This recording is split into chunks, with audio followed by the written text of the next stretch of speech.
un skipper ou un garde du corps. Inquiète, elle descendit sur le pont inférieur, inspecta l'intérieur de la cabine, fit le tour du yacht, regarda à travers les fenêtres qui s'étiraient sur toute la longueur de la coque. Elle ne vit personne, mais cela ne calma pas son angoisse. Qui était là? Adrien? Les enfants? Cette petite garce d'Adèle Keller?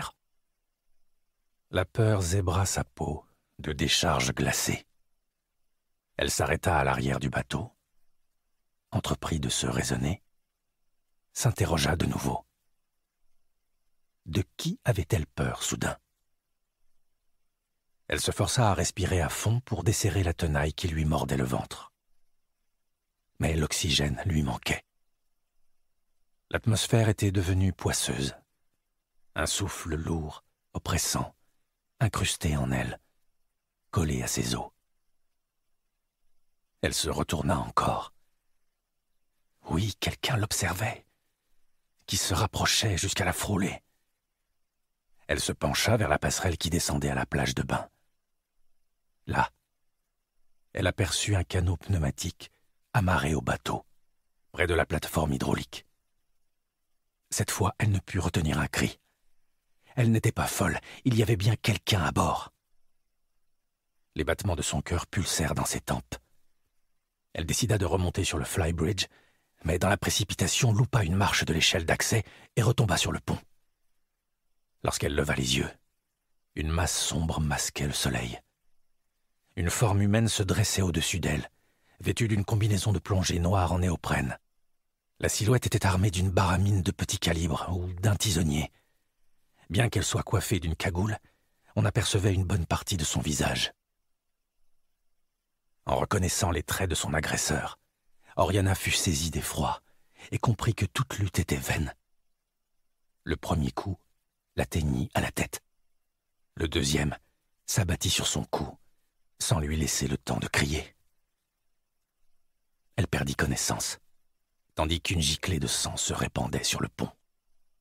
Dans le ciel, des mouettes au plumage de cristal lançaient des cris stridents. Chapitre 2. Ce que l'on sait. Les vérités sont des illusions dont on a oublié qu'elles le sont. Friedrich Nietzsche. Une riche héritière italienne agressée sur son yacht au large des îles de Lérins. Nice Matin, 6 mai 2023. Oriana Di Pietro, une journaliste et éditrice italienne, fille de l'homme d'affaires Carlo Di Pietro, a été violemment agressée ce vendredi dans la soirée sur son yacht au large des îles de Lérins. L'irruption de la violence dans un lieu enchanteur est toujours déroutante. Le drame qui s'est joué vendredi en est une nouvelle illustration. Son cadre est l'un des plus beaux panoramas de la Côte d'Azur.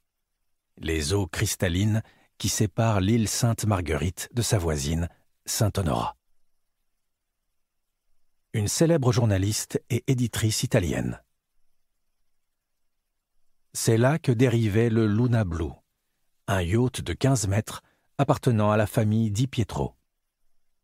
Aux alentours de 20h30, deux étudiantes de l'EDEC qui rentraient au port ont repéré un corps étendu sur le pont arrière du yacht. Montées à bord, les jeunes filles ont découvert une femme qui paraissait morte et ont alerté le Crossmed par radio, lequel a envoyé des secours immédiatement. La victime a été identifiée comme étant Oriana Di Pietro, 38 ans, célèbre journaliste et éditrice italienne, fille de l'industriel Carlo Di Pietro. Le corps de Madame Di Pietro portait de multiples lésions, laissant penser à une agression brutale à l'aide d'un objet contondant.